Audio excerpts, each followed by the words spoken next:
great. This was such a fabulous episode. You know, I was worried that it was going to suck.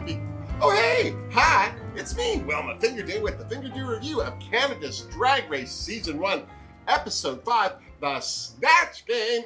And before I get started, I just want to say, I don't have any Tipperdoos or Redbubble models to feature this week, and it's completely my fault. Not that I didn't have any, I had them all on last week's review, which came late, and I apologize. So because I was late, all of my Tipperdoos are on last week's review, and then it's literally 2 days later, and I didn't have any Tipperdoos to speak of, so I don't have any for this one. And I didn't check the social medias, which brings me to the second thing. The reason I was late is because, as some of you may know, I host a TV show in boy drag as Richard Ryder. Yes, that's my real name. It's not a cruel joke from my mother. This show is called Knock Knock Ghost. We go ghost hunting, like ghost hunting, with a psychic and everything, and it's vivid and, well, it's also very funny, and I enjoy it so much. But we, of course, we're in the middle of Season 3. Yes, I can officially announce we have a third season coming. People have been asking. Finally, here it is. But we were in the middle of it. Well, almost done. We only had 2 episodes left when the quarantine hit. So last week we filmed our 5th episode. We have one more episode that we're doing in August, and then we'll Fingerdoo's crossed have it out for Halloween this year. But because of that, this last weekend just was awful, and so I was late with the Fingerdoo review. It happens. That's not what I'm apologizing for. What I'm apologizing for is being awful on social media. Just a few people kind of sent me messages, "Are you all right?" And a lot of them said, "Well, Lady Red had just died." And, well, there was that whole famous people die in threes, and I thought, well, I'm not famous enough to be that person. Or am I? But anyway, so I just want to apologize for not being on the socials. I'm awful at it. I have to make such an effort. And when I get busy and I'm behind, like if I have to spend a whole day editing, maybe 2 or 3 in a row editing, maybe because I've spent one whole day filming 40 things and now I have to edit them all and get them out.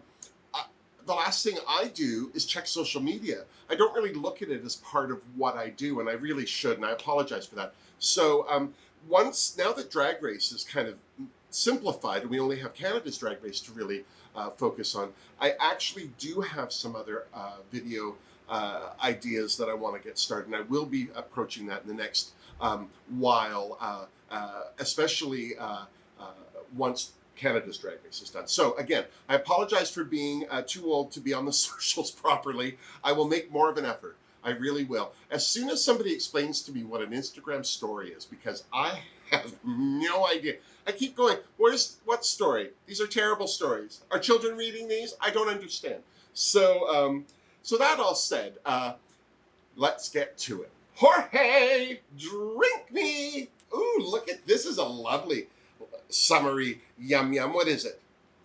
Fresca and vodka? Yes, we like that. That's a good one. I don't know why. I'm a Fresca girl. I don't like Sprite. Just ask anyway. Refreshing. So, let's get to it. We started the episode off with the Queen saying goodbye to Ty Nomi. Well, most of them. Alona was going on like her costume designer had been shot. Seriously, she'd be lost without him. I'm so glad that Rita took a moment to mention what a fabulous queen Ty Nomi Banks is, because I think we can all agree we did not see it on this season of Drag Race. I'm so serious. I'm also very glad that Rita was still focused. She, regardless of what's going on and who's being eliminated, she is there to win the crown. Well, winning costs, and here's where you pay it, in sweat. I'm so sorry. I just had a Debbie Allen fame monologue moment. Pardon me. Of course, all the queens were feeling it. Lemon, not to be outdone by Alona because she didn't win that acting challenge for nothing, shed a few tears as she said every time they say goodbye to somebody, it's like saying goodbye to family. And then I realized that Priyanka and I are psychic twins because at the same time we both said, except for Kind. Seriously. It was the laugh the queens needed to snap them out of their reverie and out of their drag so they could do it all again the next day. And can I just say, that joie de vivre didn't last. I'm so serious. There seemed to be, I don't know, high tensions, or maybe Priyanka was just over Alona. But the minute Alona started moaning and mooing about how she could barely go on and she felt she would just walk off that stage before she could lip sync against Tainomi, Priyanka called her out on it and said it was being disrespectful to the contest and that she should stop playing the victim card. Of course, Alona loved that. Well, thank God Rue's video message broke it up before Alona and Priyanka could come to blows. I'm so serious. This week's message was all about Celine Dion. And before it could all come back to the queens, there was Brooklyn Heights in a pair of sunglasses. Yes, dolls, the library was open for the mini challenge. And I, for one, was living. Priyanka went first, and I have to admit, I thought she would do a little bit better, especially after the reading she'd just given Alona. Seriously. But the fact that she had to ask Brooklyn if she had done okay was proof that she hadn't. Speaking of Alona, she would have done much better if she'd gotten the wording of her reads right. But since the library was open, plenty of help was available. Thank God Boa got one good read out at Lemon's expense. Otherwise, she was okay. Coaster. I have to admit, Bobo surprised me. I thought she would do much better, but her reads kind of came off like standard comebacks you would snap back at any show. Seriously. Kiara didn't do too badly. I mean, she did read Boa, but I assumed that would be pretty easy. You know, low-hanging fruit was my drag queen name in high school. Thank God for Lemon. She went in deep and took no prisoners. She even made Brooklyn double over in laughter this time. Poor Jimbo, he gave it a good solid try, but when it came to Rita, Jimbo's respect for her was far too great, and he recanted himself in mid-read. So Canadian. Which brings us to Rita Beggar. I have to say, she burned Alona so well, I thought they were going to have to call an ambulance. I am so serious. And she didn't stop there. Oh, no. Brooklyn Heights also fell under her line of fire. And it was hilarious. Too bad she ain't going to win now. But not hilarious enough to beat Lemon, or maybe Brooklyn's just bitter. Either way, Lemon won the mini challenge and some fabulous drag jewels. Here's to you, Lemon, seriously. And then it was time for Brooklyn to announce the Maxi Challenge, Snatch Game! And there was great rejoicing. Priyanka right away went on about how much she loved improv and that this challenge was right up her alley. Famous last words. But she also pointed out that she spent a lot of time in children's television and has done character work in children's television. No offense to Priyanka, I'm not saying she doesn't have talent, but I remember seeing her on TV. I don't remember her being funny. No offense to her, but being on a children's TV show limited what she could say and how she could be funny. But I will admit, her choice to do Miss Cleo had possibilities. Thank God JBC showed up to check on the Queen's progress, even if he was wearing another pair of bust pants. Is he designing these? Seriously. Well, at least these ones were pulled up above the equator.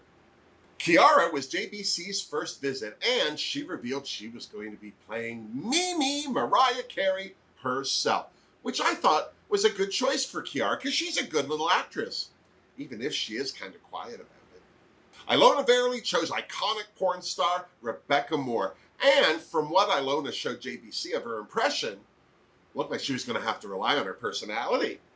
Just saying. Jimbo revealed that she was doing Joan Rivers, and as excited as JBC was to hear that, he did remind Jimbo that she still hadn't won a Maxi Challenge, and the light slowly started to die out of Jimbo's eyes. Way to go, Bust Pants. Priyanka's choice to play Miss Cleo seemed to please JBC, and his reminding her about her success in the last acting challenge seemed to please her. The thing that didn't seem to please me was that, beyond outfits, Priyanka didn't seem to have given Ms. Cleo's character one thought. One little Random thought.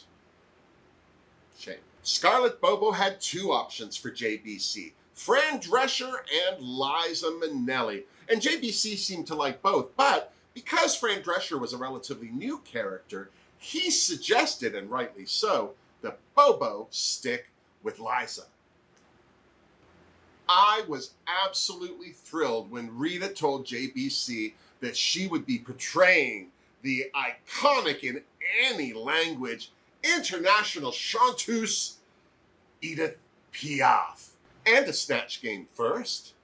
Boa had a laundry list of characters that she could look like, but when pressed by JBC, she had no personality. Neither did her characters. Lemon, on the other hand, had her character locked down. She was playing JoJo Siwa, some internet thing that is famous for doing nothing. Well, important anyway. But what was more important or interesting about Lemon's visit with JBC was how sincere she was about how important drag is to her and becoming Canada's next drag superstar. Well, if you're going to kiss a judge's butt, might as well be JBC's. And then JBC was off, but not before announcing that this week's runway theme was Night of 1,000 Celines, and that this week's guest host was none other than Canada's Queen of Comedy, Mary Walsh. Oh my God, I absolutely love her. I had brunch with her once. We're like this. That's me. A nice touch to Canada's Snatch Game was that whole red carpet moment with squirrel friend Tracy Melkor. I thought it was a great opportunity for the queens to test drive their characters. And then it was on to Snatch Game itself with celebrity contestants Justin and Colin. And if you don't know who they are, you have an ugly home. All in all, I thought this was a good Snatch Game. The duds were definitely Kiara, Bobo, and Priyanka, bless. Especially Priyanka. She looked stunning, but nothing she said was funny. She didn't even make fun of psychic abilities or lack thereof. You know, the one good thing about Priyanka's performance is that she knew how bad it sucked. Way to own it, Priyanka. Seriously. The rest, on the other hand, did not make it easy. Scarlett Bobo's Liza Minnelli was hilarious, if not a little one note. But that is Liza! I was worried for Jimbo's Joan Rivers because a lot of people think they can impersonate her and then fail miserably at it, but not our Jimbo. Oh my God, she was so funny. She played off of everyone so well, telling everyone that Boa ate her mother, and when that unexplained thud happened, quick as a wink, she was like, well, that was my vagina dropping. No one stood a chance against Jimbo. Lemon's JoJo Siwa was good too, even though I have no idea who she is, and I'm okay with that. Rita Beggar's Edith Piaf was a brilliant. She may not have had any jokes, but she was hilarious, slowly dissolving into her chair, and that face. Oh my God, Rita Beggar needs to do a tutorial just on that face alone. Seriously. I have to admit, I was very surprised by Ilona's Rebecca Moore because she was funny. Maybe not in the way Alona had intended, but she wasn't boring. Distracting, but never boring. But the best part of the Snatch Game was when Jimbo and Scarlett almost came to blows over the mention of Judy Garland and Jimbo's illusion that there may have been some Snatch Game playing in their past. Well, Colin and Justin were aghast, which says a lot because they're Scottish. And then it was Elimination Day in the workroom, and the queens reflected on their historic performances in Canada's Drag Race's first ever Snatch Game. Bobo thought it was an iconic moment, probably because she'd done so well. I mean, she might have had a different attitude if she'd sucked, like Priyanka. But again, at least Priyanka owned it. There were no excuses. There were no whinings about not being able to shine or give the judges her all. She just out and out said that she was the worst performance in Canada's Drag Race Snatch Game history. And then Alona told her to stop being a victim. All right, Alona! Kiara was another queen who wasn't feeling confident after her Snatch Game performance, but I thought she did a great job. The problem with Mariah Carey is She's boring. Why else do you think she always has her boobs out? She's not stupid. And then it was time to get ready for the runway. Jimbo chatted with Lemon about how proud he was at his performance in Snatch Game because he loves to make people laugh. And that making people laugh was a huge lifesaver for him because he was picked on as a child, which broke my heart to hear that, I have to say. But as an adult, I can look at somebody wearing a Howdy Doody t-shirt and appreciate the quirkiness of it all. But as we all know, quirky and individual aren't a youngster's best friend. Kiara talked to Priyanka about how the fact that her parents splitting up when she was 3 meant that her biological father doesn't know he does drag. But what was touching was Kiara's desire for all of her parents to see drag as a viable income source and career. Because it is. Thank you, RuPaul. And then it was time for the runway with Marg Delahunty herself, the warrior princess of Parliament Hill, the most hilarious woman in Canada, Mary Walsh. And I know that a lot of you have mentioned in the comments that you would like to see Deborah Cox come back as a permanent host, and she did a great job. But if we're taking nominations, I'd like to throw my hat in the ring for Ms. Walsh. Seriously. And then it was time for a night of 1,000 Celines. Up first, Boa in Celine's Met Gala showgirl number. I thought this look was all right, but the fringe was way too heavy and it swallowed Boa right up. Not like that. Bobo was next in Celine's Paris Fashion Week silk kimono fantasy. Oh my God. Not only did I love this outfit, but I thought Bobo looked stunning. Again, her makeup, her face was beat. Tutorials, Bobo, I tell you. Seriously. Kiara was next in a black tulle fantasy number that Celine had worn to her album release, Courage, I guess it was. And I have to say, Kiara looked fantastic, but there was something going on with that wig. I don't know what it was. I don't know if it was pulling one way or the edges. I don't know. Even from the side, it looked like maybe she had trouble gluing it down and was using some of the baby hairs to hide the edges. I don't know. Just saying.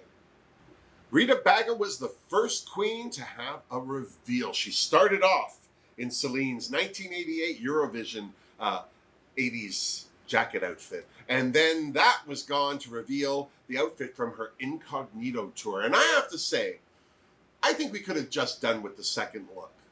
Show off. Jimbo surprised the hell out of me with her runway. It was so couture. It was so fashion. And I know that sounds like a read, but it absolutely is not. This is another look inspired by Celine at Paris Fashion Week. And Jimbo sold the merde out of this. Seriously. Lemon's dress, inspired by Celine's 1998 Oscar performance of My Heart Will Go On, was lovely. But it was a navy dress. It needed drama. And by drama, I mean hips. I thought Ilona's interpretation of Celine's outfit to the launch of her handbag line was cute.